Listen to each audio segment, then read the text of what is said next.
Hi guys welcome to my channel. चलतु आज बनैबा mutton तरकारी। देखंतु मटन आसी पहुँची जाइए। चलतु ताको धोई नबा। मुझे गोटे प्रेसर नहीं, प्रेसर लुण हल्दी दे मटन को सिझे नबा। मुझे सिझे कर चाहिए कंचा भी करेंगे। तरकारी बनाई चलते मसला रेडी करवा। ये देखो मुझे काटिक नहीं पियाज अदा रसुण को नहीं।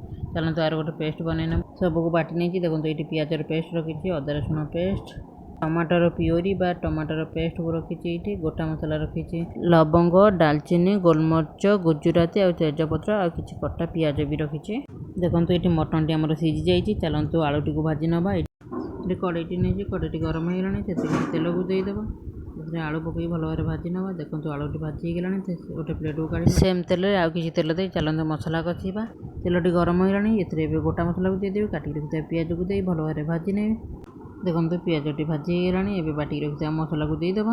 अदा रसुण पेस्ट, पियाज पेस्ट, टमाटो पेस्ट बा टमाटर प्योरी मसला टी दे अल्प समय कषा। देखो मसला टी कषि गलानी ए गुंड मसला को देदेव। हलदी गुंड, लंका गुंड, मीट मसला बा मटन मसला, जीरा गुंड, धनिया गुंड और स्वाद अनुसार लुण दे मसला तेल बाहरी जाए मसला टी कषा।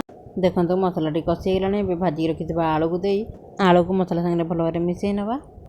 आलू मसला सागे भल भाव कषि गलानी एबे आमे आलू आउ मसला को मटन सागे देदेबा। कड़े मोर जगह हेबन तो से प्रेसर कर मटन मसला सागे भल भाव कषि गलानी एबे पानी को देदेबा। एबे तकाटी को फुटिया छाड़देबा।